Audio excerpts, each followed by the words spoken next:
New Thought Media Network. We are a global broadcast network of positive music, media, and entertainment, inspiring humanity's evolution along the journey of enlightenment and creating a world of love, peace, empowerment, and prosperity for all. New Thought Media Network. Positively inspiring.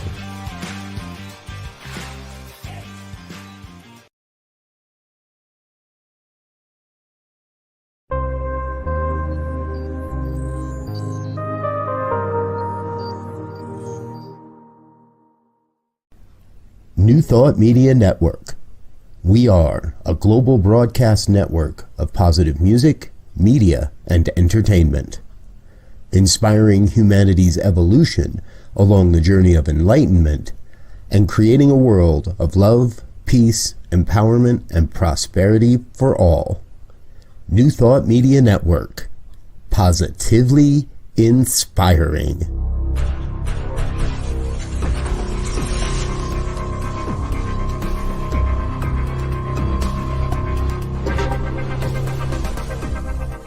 Live from a secure concrete bunker somewhere in Ohio, New Thought Media Network presents Pastor Michael Mangus with Friday's Fireside Chat, spiritual conversation for today. Here he is from the secret radio room, surrounded by thousands of watts, Pastor Michael Mangus.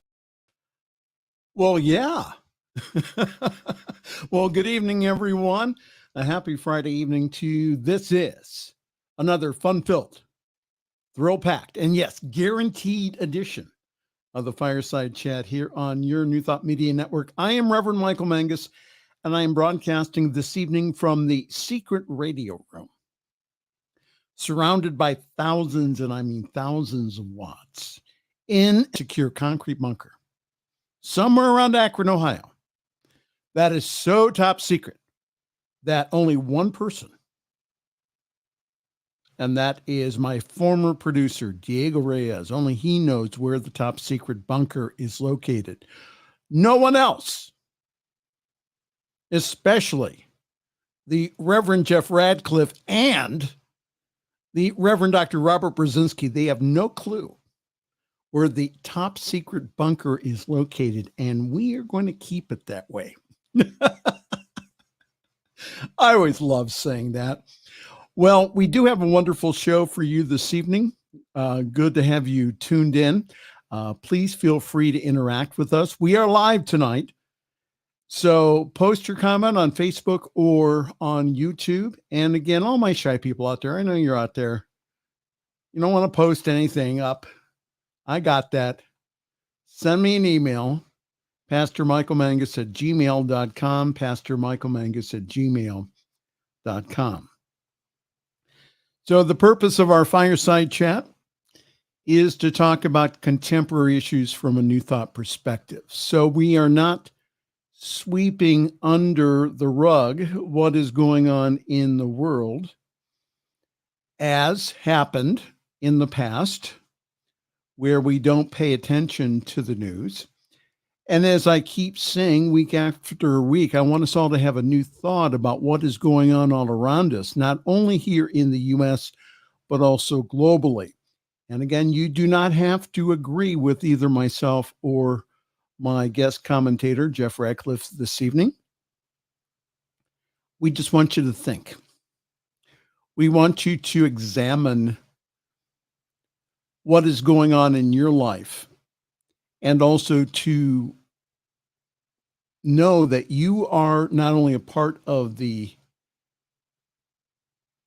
situation, because we're all one, but you're also a part of the solution. So once again, all the way from the great state of Tennessee, as he yawns. No, it's a cough. Oh, a cough, okay. Once again, we welcome back to our studio Divine Science Minister, the Reverend Jeff Radcliff. And Jeff always has a comment or two about the news. Jeff, how are you doing this evening? I'm okay. I'm doing okay. It's been a challenging few days since last time I was here. Okay. microwave died, my car battery died, and the refrigerator started to die. So I got a replacement for the microwave Okay. because it was like totally dead. Got the refrigerator repaired this afternoon, and we'll be getting the new battery for the car probably tomorrow.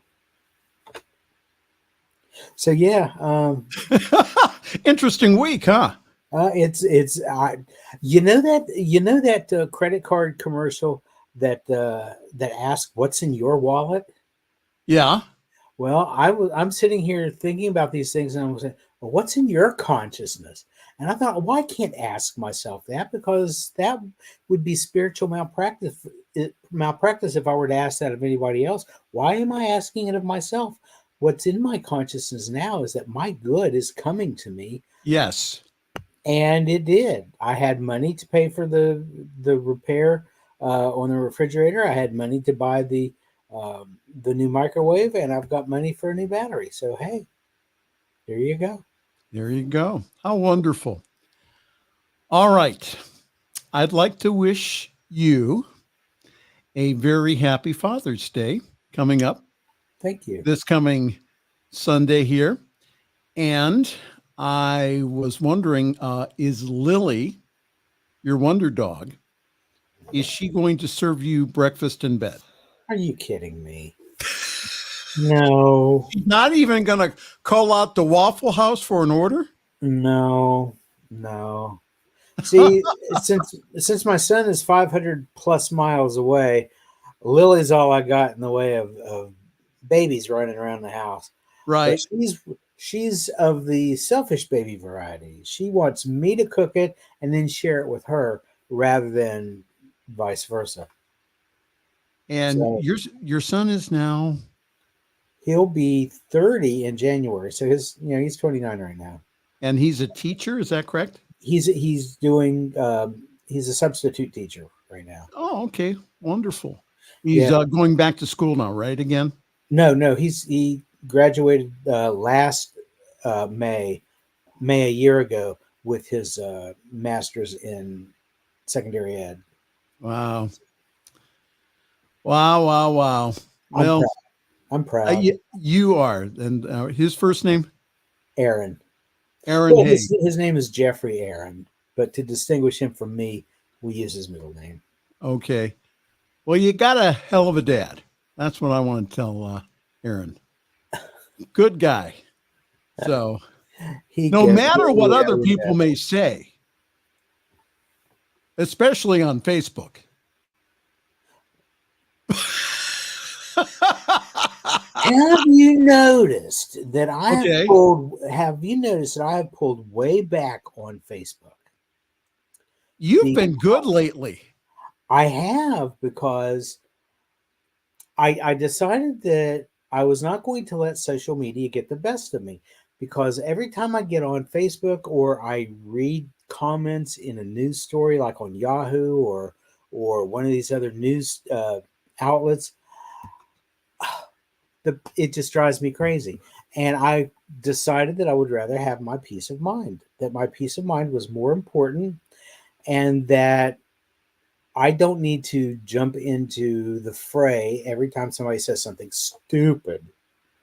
So I have scars all over my tongue from biting it. Yes. I'm surprised I'm not anemic from the loss of blood, but it is what it is. Well, I've been trying to post as much pride stuff up there as possible. Mm-hmm. Because I know I have some individuals out there who, well, anyhow, let's just say that they are anti-LGBTQIA plus. Yeah, I don't deal good with those people. We have some great stories though tonight.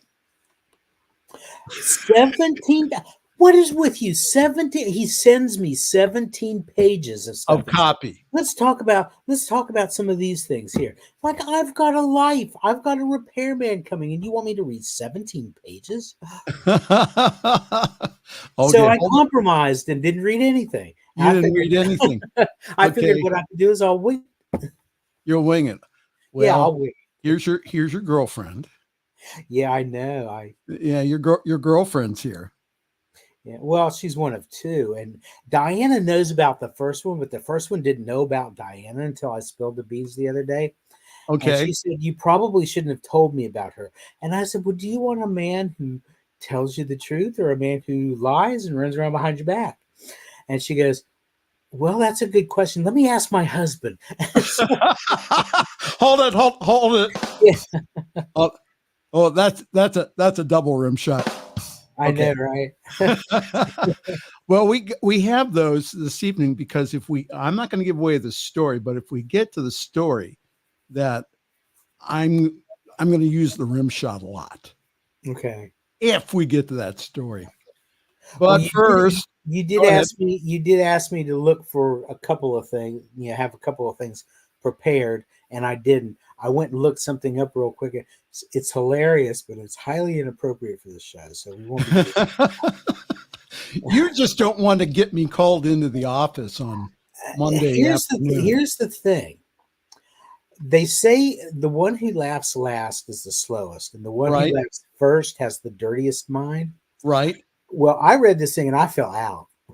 And so I'm thinking to myself, because I have the God-given ability, it's my superpower, to take any innocent conversation and drag it directly down into the gutter. And so I think to myself, well, this one I can't use. Well, that's the reason they call you the irreverent reverend. Yeah. Yeah. You have a reputation to uphold. I do. Who knew that being a little foul mouthed, once in a while, dropping a choice word here and there, could get you such a following. I know. All right. Do we have to do the news? Okay. I'll do a little of it. All right.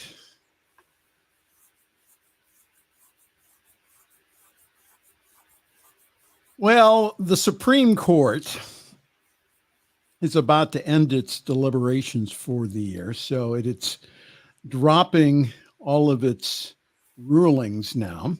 So it came out with 2 rulings this week. The Supreme Court on Thursday unanimously rejected a lawsuit challenging the FDA's approach to regulating the abortion pill. It's a mifepristone. I was going to say that. You were not. Yes, I was. I corrected that.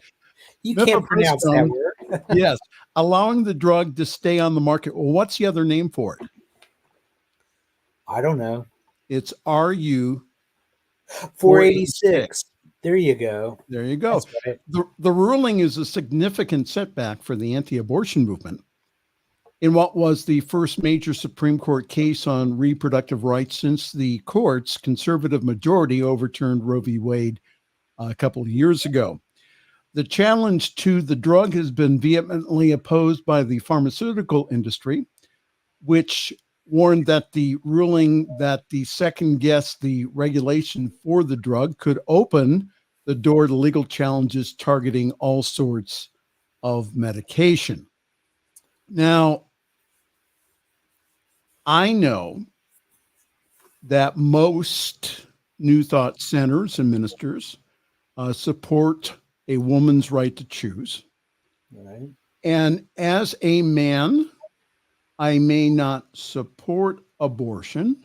However, it isn't my ethical or moral right to tell another woman what to do. That is her choice between her and her doctor, not me.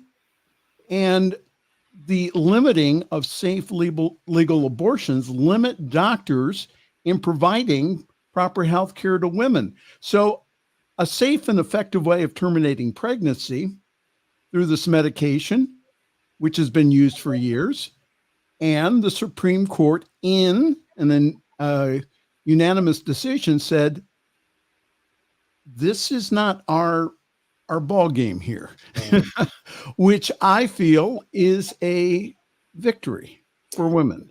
Your comment, Reverend Jeff Radcliff. Not only did the Supreme Court say that it was not their deal, because it wasn't, they also dismissed, I think it was an amicus brief by 3 doctors who are anti-abortion. They provide I guess they provide gynecological services, but they counsel their patients against abortion. They're slick. What happens whenever they have one of their patients who has something majorly medical come up? They're going to let her die? No, they're going to have to send her to somebody else. But they dismissed these doctors' amicus brief because they said they had no standing. They said, you're not performing abortions. You're not allowing you're not allowing any of this. You've got no standing in this. You've got no reason to even be here. And so they just kind of waved them away. Kind of put me in mind of Glinda the Good Witch. To be gone before somebody drops a house on you. They just kind of wave these doctors out of the courtroom. My late mother, God rest her soul, she used to picket at the abortion clinics. Ooh. And they are slick at these anti-abortion clinics. And I'll just put that in quotes. So what they do is they do the ultrasound to convince the woman to go ahead and to keep their baby. They also, during the, when they tell the woman that she's pregnant, they also present a set of baby booties knit by these grandmothers to kind of hammer home the fact that, oh, you have a life in you, and you're going to have a baby. And it really is, I find it to be very manipulative. And also, it does not give the woman information to go ahead and to make a decision for her, for the unborn, and also for her family. We don't know the situation, Jeff Radcliff. Exactly. I think playing on their heartstrings like that is wrong. Despicable is more the word I would rather use. Is that life? Yeah, that's life. But that life is not viable until such and such a time. And even after the point of viability of that fetus, anything could go wrong with it. Right. Did you hear? To use tactics like that, not knowing, and this is early on in the woman's pregnancy, they don't know what's going to happen later on and what choices she's going to be faced with. So for them to do that is just beyond the pale.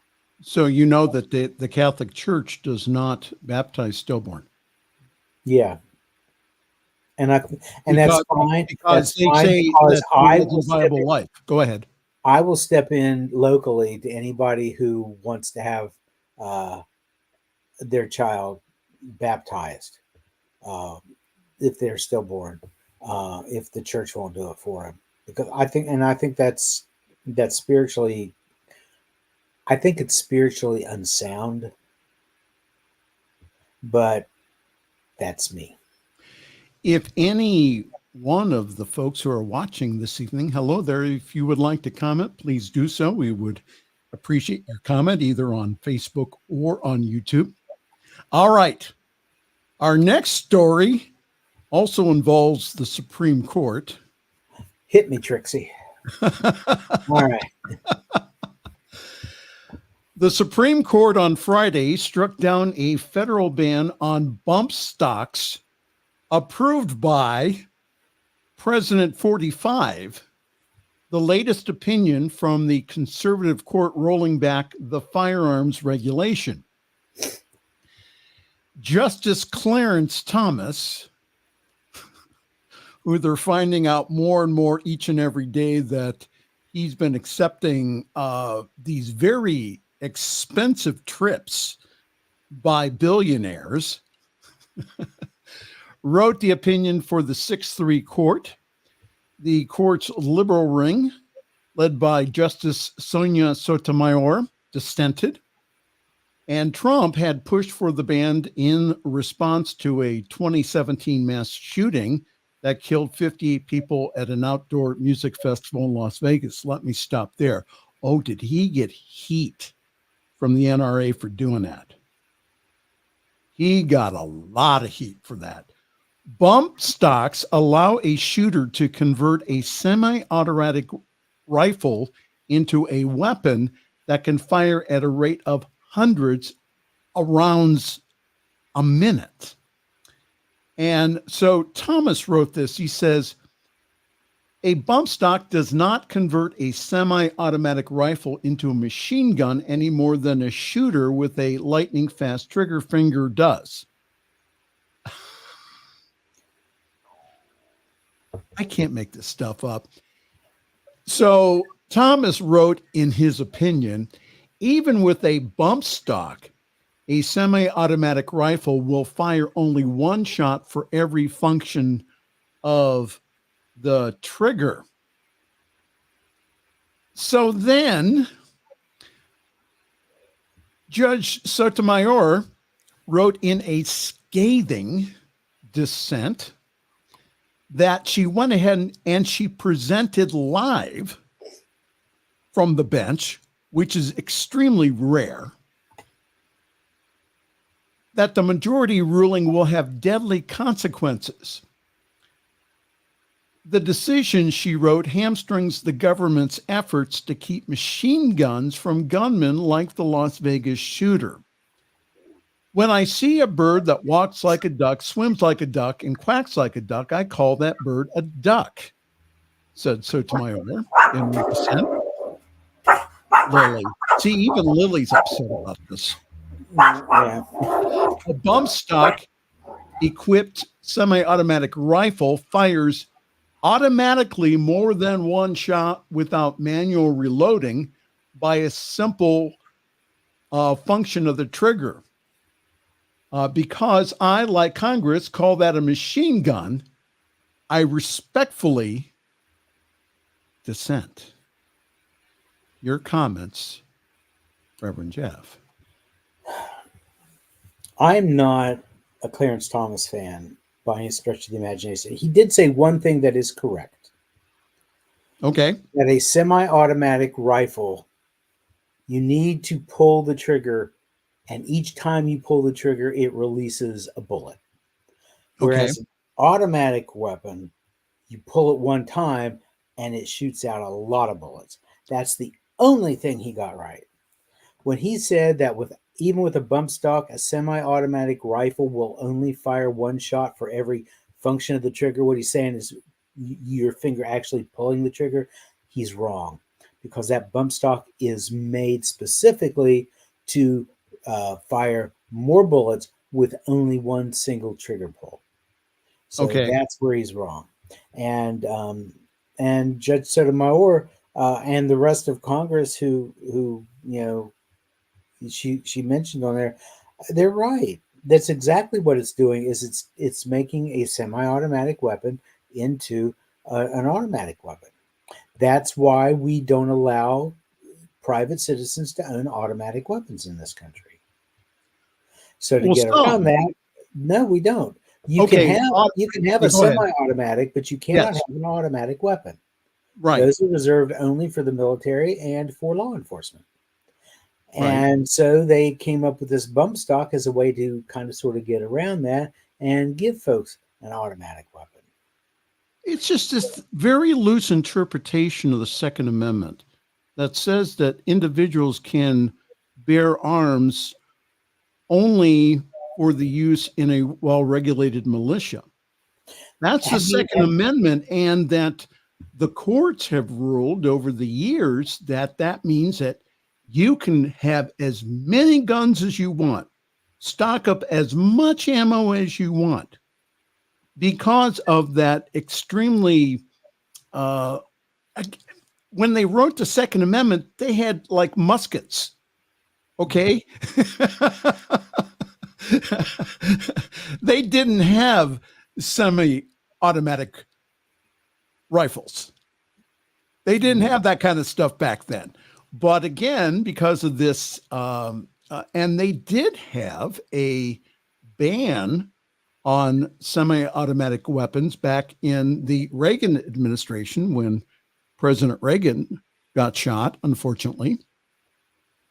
And so it's just, I just don't understand that we can't come, again, all of America cannot come to the fact is that there's too many guns out there, that we need more regulation like other countries to stop, especially the killing of our children in schools.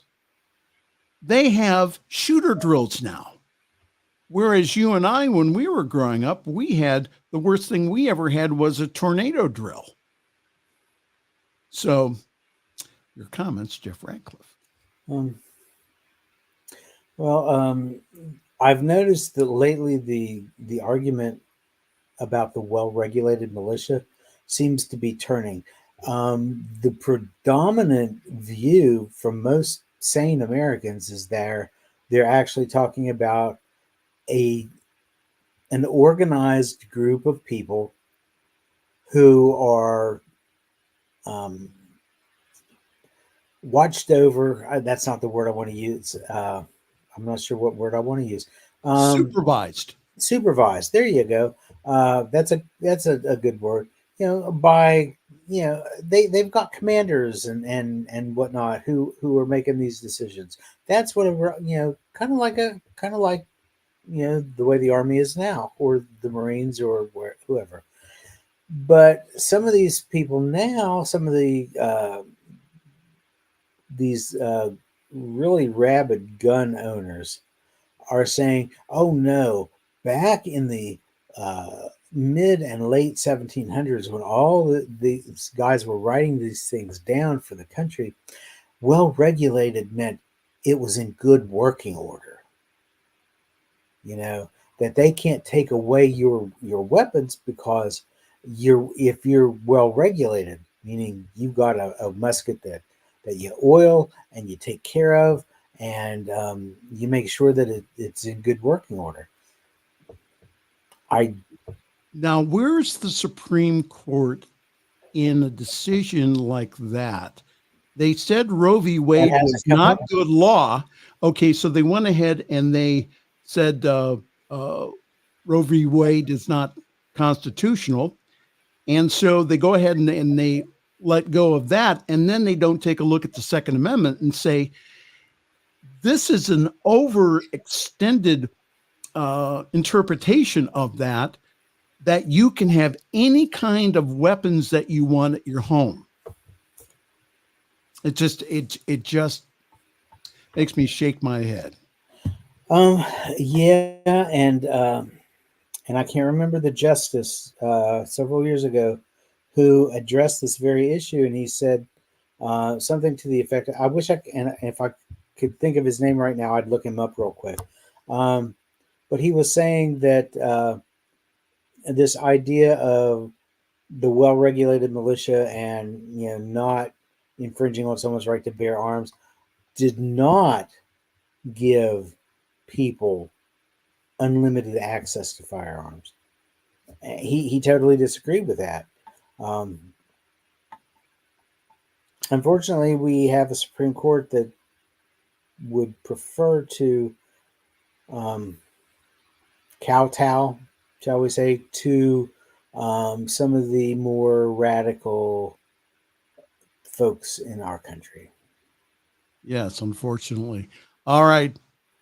Your girlfriend says, if I'm understanding what you said, this bump stock, I think she meant to say is it turns it allows for more rounds to be fired. Is that correct again? Yeah. Okay. Basically.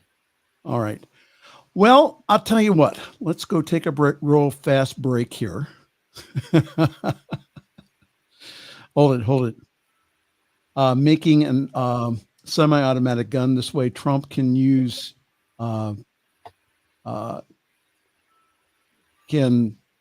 It's his support.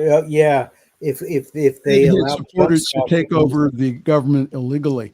Yeah. Yes, this is a very interesting election season and election year that we have.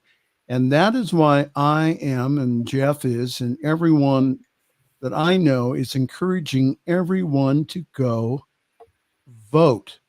Make sure that you're still registered. In Ohio, they are going to purge the records coming up.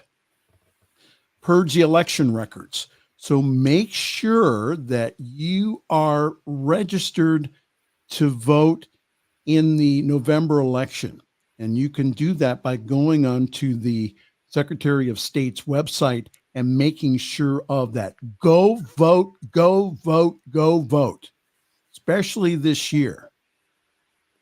Jeff Radcliff. What's interesting is the state of Tennessee got into some trouble, and I think it was the circuit court that put this down. It didn't go as far as the U.S. Supreme Court, but they have made it virtually impossible for felons who have been released to regain some of their voting rights. Now, granted, there are some violent felons out there who don't deserve to have their voting rights. But there are other felons who have served their time. They paid their debt to society, whatnot. And according to the law that they wrote, they can petition to have their voting rights restored. Yes. However, they have laid all these restrictions on them. You have to have all this money paid, all these fines and fees and stuff. And they just pull these things out of thin air and say, oh, you owe $500 for this, and you owe $250 for that, and you have to have all this paid, and you have to have all this paperwork, and you have to have a pint of blood and your firstborn child, and all this stuff going on. And the court said, you know what? That's not fair to them. You have to give these people a fighting chance to get their voting rights back. You have an election coming up. You need to get this done before the election. Absolutely. And now the state of Tennessee is saying, well, that's not enough time for us to rewrite everything and to go over all the rules that we've made up. They could just rescind all the rules and just write up a new paper, have it printed out, and let them But no, we can't do it because it's too close to the election. We just don't have time. Oh man! So let me take a quick break, and then we'll be right back. All right. So you hang in there in the green room, have some beverages and snacks there in your green room. What beverage? I didn't get the shipment. Sorry. Oh, you didn't? Okay. We'll be back with Reverend Jeff here in just a moment. Just to let everyone know that this coming Sunday, yours truly is currently parking himself at Summit Center for Spiritual Living.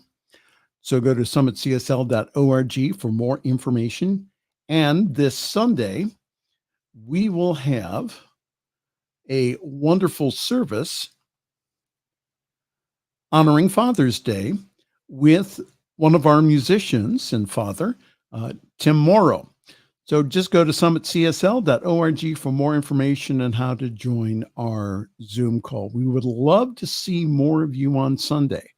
All right. You are invited. And I found out something. Diana's people got with Jeff's people. They did lunch. So not this Sunday, but the following Sunday on the 23rd. Guess who will be speaking at Summit Center for Spiritual Living? Yes, all the way from Tennessee via satellite. It will be the Reverend Jeff Radcliff. So again, go to summitcsl.org for more information. We are going to take a quick break, and then we will be right back. This is the Friday evening Fireside Chat here on your New Thought Media Network. Please help us say thank you to our organizational sponsors, including the Hefferland Foundation, Affiliated New Thought Network, International New Thought Alliance, Science of Mind Archives and Library Foundation, Center for Spiritual Living Denver, Center for Spiritual Living Midtown, New Thought Philadelphia, Planned Happiness Institute, Summit Center for Spiritual Living, One Heart Retreats, Center for Spiritual Living on the Lake, Unity Kitchener, Unity Spiritual Center Ottawa, Om Center for Spiritual Living, Satya Center, Begin Within Ministries, Center for Spiritual Living North Jersey, Unity of Savannah, and the Center for Spiritual Living Seattle, as well as all of our individual donors. Thank you for being part of the New Thought Media Network. Please like, share, and subscribe. New Thought Media Network, positively inspiring. The views and opinions expressed by Pastor Michael Mangus are generally right. However, they are his own and do not reflect the views and opinions of New Thought Media Network, Centers for Spiritual Living, or any other person living or dead. As they say in the 12-Step Recovery Program, take what you like and leave the rest. Here again is Pastor Michael. And we have more news here on the Friday evening Fireside Chat. Well, happy Pride Month. And as Pride Month continues, there has been, unfortunately, more pushback from individuals, especially from towns, who are homophobic. The ACLU sues a small town after rescinding Pride Festival approval. The ACLU of Indiana is suing the city of Lugoti, Indiana, after it rescinded approval for the town's Pride Festival and gave the organizers no opportunity to get approval, allegedly causing a First Amendment violation. The complaint discusses the alleged unfair treatment that Pride Fest organizers have faced in their efforts after being initially approved. Now, they were approved last year to do this in November for a September 7th celebration this year. The city suddenly rescinded its offer in an ordinance that was presented in February. An additional ordinance was passed on June 10th that further tightened restrictions on Pride Fest. So the article goes on to say that, again, that the ACLU of Indiana is going to take these individuals to court. And again, they already had approval for this, for the Pride Festival. And again, the article also pointed out, additionally, a church held a barbecue just near City Hall, which had no discussion at any public council meetings. Also, other festivals that were more costly for the city and required more road closures were greenlit, were approved, including Lugoti's Summer Festival, which is a 3-day event, compared to Pride Fest's single day for only 7 hours. So the ACLU is suing to get rid of this public events ordinance for First Amendment violations to cover the cost of damages faced by Pride Fest organizers, because you have to put out a lot of money up front for staging, for vendors to prepare for something like this, and to allow Pride Fest 2024 to occur. LGBTQ Nation, of which that's where I get most of my LGBTQ plus information, reached out to the mayor's office for comment. However, Mr. Mayor was not available at the time of the call, and the article will be updated accordingly. Reverend Jeff Radcliff.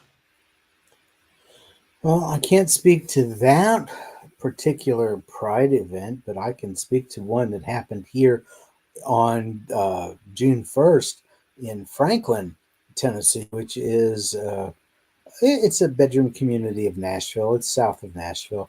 Yes. And a lot of money lives there. A lot of country music folk live down in that direction.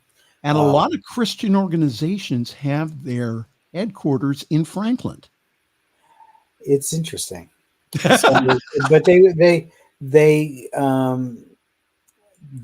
had their Pride Festival, but a guest city council would not allow them to have drag performances. And I mean, Pride went on. There were some people who were saying, well, if it's not all inclusive, maybe we should just boycott. But Pride went on. Here where I live near Clarksville, which is less than an hour drive outside of Nashville. They're having their first Pride, their very first Pride on, I think it's the 29th of this month. Mm-hmm. And that would be a Saturday. And it's just a quick little one-day event. It's not even going to, there's not even going to be a parade, as I understand. It's just going to be, the vendors and exhibits and things of that nature at one of the city parks. And people are losing their ever-loving minds over this. It's funny, and I have to wonder if all of these people who are pulling their Bibles out and banging folks over the head with them are actually sitting with their little butts in church on Sunday. I can't imagine why the churches are shutting down, because you mention anything that's related to the rainbow community, anything that's LGBTQ plus related, and you've got folks coming out of the woodwork like cockroaches. Whether or not they're actually, like I said, in church on Sunday, it kind of makes me wonder. But boy, they're ready to misquote the Bible and pull out Old Testament scriptures to condemn people. Taken well out of context. Exactly. Yeah. Okay. You ain't seen nothing yet, Jeff. Okay. Also in the news this week, hate pastor claims schools have restroom litter boxes for students who identify as cats. I thought they debunked that a long time ago. Well, we'll get to that here. Now, his solution is exorcisms in schools.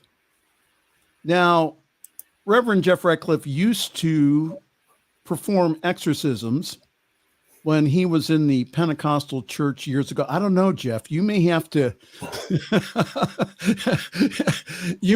dust off your exorcism manual and go back. No, this is the story. It says a Christian nationalist pastor and self-proclaimed prophet is spreading the lie that schools are putting litter boxes in bathrooms because mentally disturbed, demonically possessed students are identifying as cats, of which Jeff just said has been debunked. The claim, again, has been repeatedly refuted by school districts and journalists, but the right-wingers are constantly saying that this is a way to, again, to vilify schools with transgender inclusive policies. Okay, so Hank Kuhnerman, who is the senior pastor of the Lord of Hosts Church in Omaha, Nebraska, in a recent sermon said this: I've never seen the level of evil that we have today. It's darkness, and it is gross darkness. Come on. Have you ever seen so grotesque, like putting a litter box in school bathrooms because you're a cat? No, you're not. You're mentally disturbed, demonically possessed or oppressed, and you need to get the devil cast out of you. Can I get an amen? Of course, I'm making fun of the good pastor, but anyhow, and I think he's misdirected. But he continues. I can't make this stuff up. He says, and the goofball administrations need a deliverance session also. If number 45, and again, he said number 45, he didn't mention Donald Trump from the pulpit. If number 45 comes back, we need to put deliverance rooms in every single school, march the teachers. Come on, school boards, march them through. Where am I going now? Well, you're about to find out. Here's the bag. And again, these are the words of Hank Kuhnerman. What's that bag? Because every one of your liberal demons and rhinoceros devils are going to come out.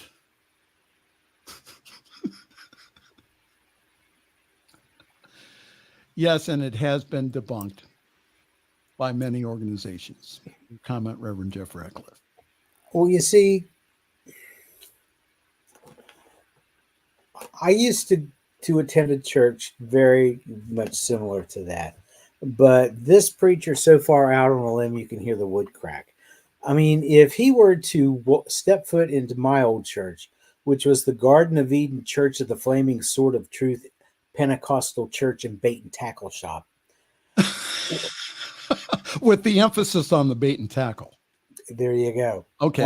We'd baited him and then tackled him to pray the devil out of him because this man's just nuts. I mean, exorcism rooms in schools? The fact that he even thinks that this conspiracy theory that he's trying to push is a thing. Number one, he needs somebody to pray the devil out of him. But then, yeah, exorcism rooms in schools, yeah, that's just... All right. We have final story time. We love him anyway. He's a child of God. Yes. He is a divine incarnation of spirit who is just currently expressing as Looney Tunes. Absolutely. Let's see who else.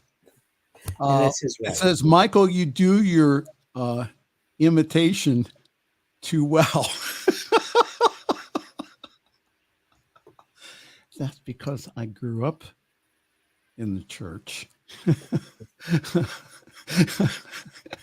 And that's what I heard on Sundays.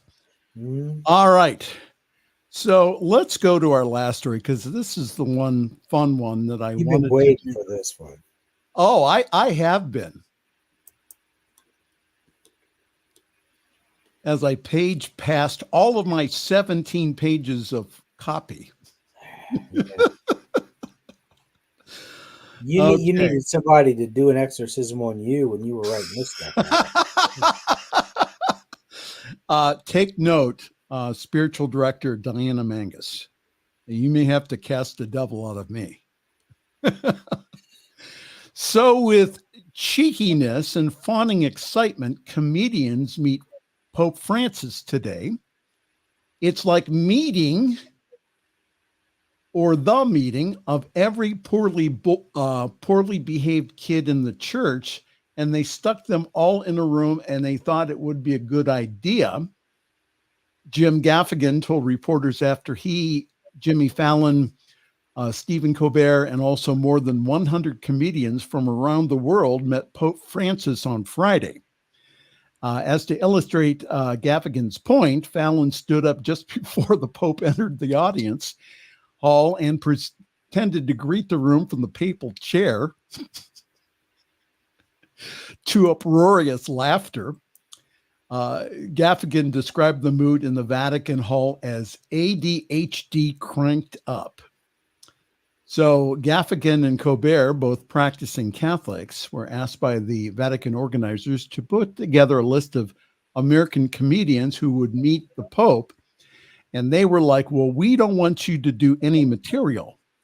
well, then you can't invite any comedians. Gaffigan said some of the comedians invited were Whoopi Goldberg, Kathleen Madigan, Conan O'Brien, Chris Rock, and David Sedaris.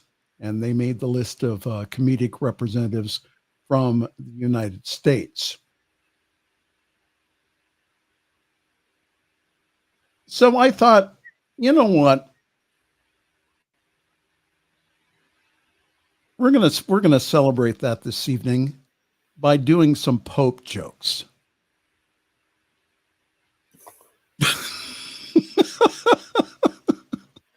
Jeff is looking at me going, what are you about to do? Okay. So the Pope dies and stands before the gates of heaven. He knocks and St. Peter opens the gate. St. Peter says, yes, how can I help you? And the Pope says, I want to speak with God. And St. Peter says, well, and you are? And the Pope, being frustrated, says, I'm the Pope. And St. Peter says, doesn't ring a bell. So the Pope became very angry and says, I demand to speak with God. And so St. Peter closes the gate and goes to God. And St. Peter says, my Lord, there is someone who wants to talk with you. And God says, who? St. Peter says he calls himself the Pope. And God says, who is that supposed to be? And St. Peter says, I don't know. What should we do with him? And God said, let's let Jesus talk to him. He spent some time down there. So Jesus goes and talks to the Pope. A few minutes later, Jesus returns laughing like there is no tomorrow. And God says, well, what's so funny, Jesus? And Jesus says, Father, you won't believe this. That fishing club I founded 2,000 years ago, it still exists.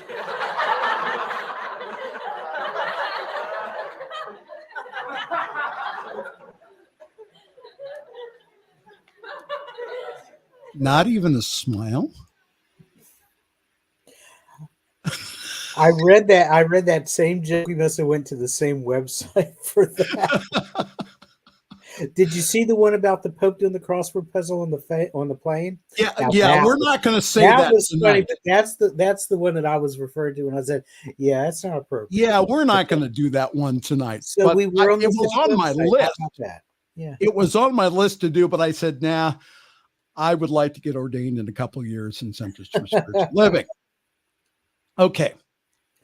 So do you have one? No, I don't. Oh, okay. So I'm coming up blank on Pope jokes. Okay, so this is my favorite one. Colonel Sanders calls the Pope and he says, Your Holiness, my business is losing money and I need help.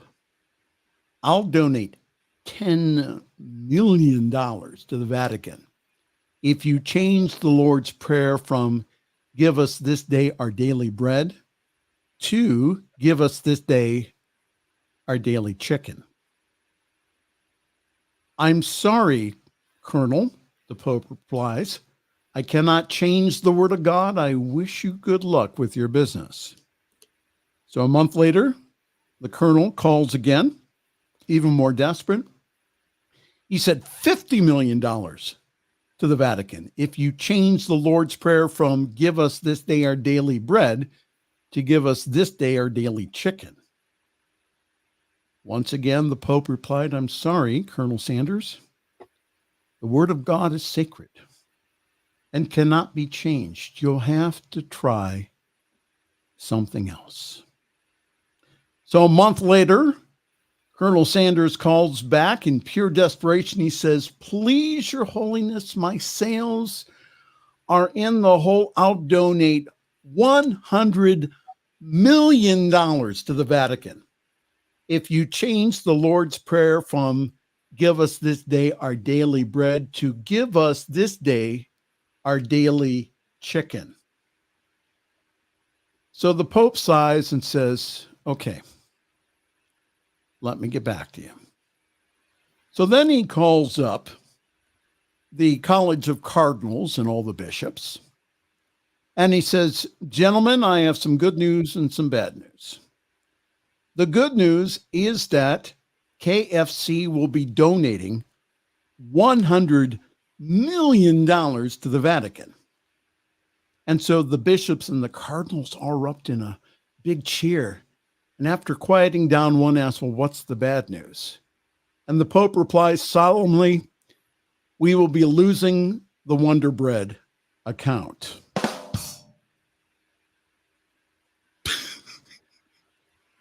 You should be glad you're not Catholic because they'd have tossed you out.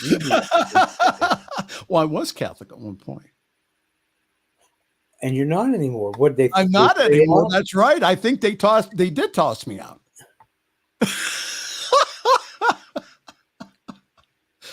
Well, again, good for the Pope inviting comedians to the Vatican. Okay, hold it here. Rim shot, not.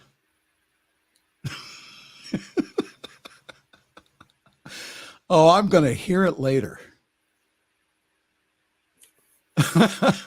Well, again, breaking news from the Spiritual Broadcasting Systems newsroom. Not this weekend, but the following weekend on June 23rd.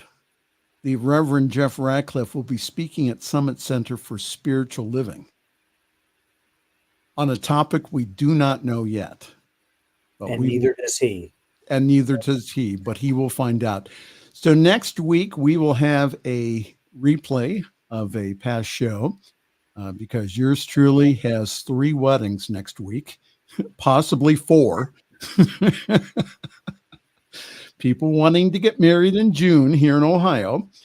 And so we'll have a replay next week, but the following week, yes, we will be back with another fun-filled, thrill-packed, and yes, guaranteed exciting edition of the Fireside Chat here on your New Thought Media Network.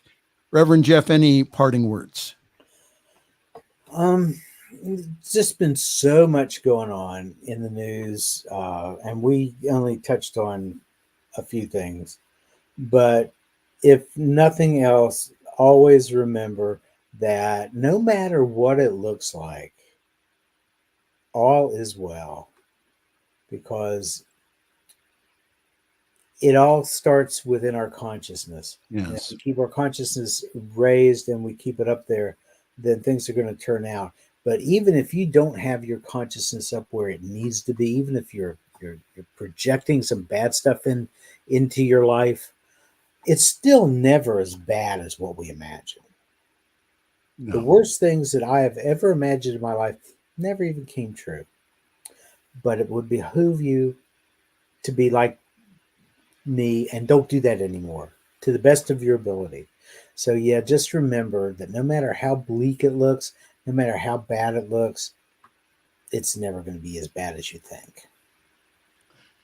Great parting words from the Reverend Jeff Radcliff. And again, thank you, sir, for coming on the show and putting up with myself. And I know I'm going to get chewed out by Diana. As soon as I get off the air, I know that the voice will be Michael. Yes. And I'll be like this because I don't want to hear it. Jeff, thank you again. Just stay tuned or stay in the green room for a moment, and I'll be right with you. Again, thank you, everyone, for being with us this evening. Again, join us again. We'll have a best of program next week, and then the following week, yes, we will have another fun-filled, thrill-packed, and yes, guaranteed exciting edition of the Fireside Chat here on your New Thought Media Network. Again, on behalf of Reverend Jeff Radcliff and also all of our staff here at NC Media, I am Reverend Michael Mangus. I'm going to wish you a very pleasant good night and also have a great week. Thanks for joining us this evening for Friday's Fireside Chat with Pastor Michael Mangus. Join us again next week at 8 Eastern, 6 Mountain for more spiritual conversations for today. For more information and replays of past shows, please visit the New Thought Radio and Media Network's Facebook page. Until next week, may God bless you richly and abundantly.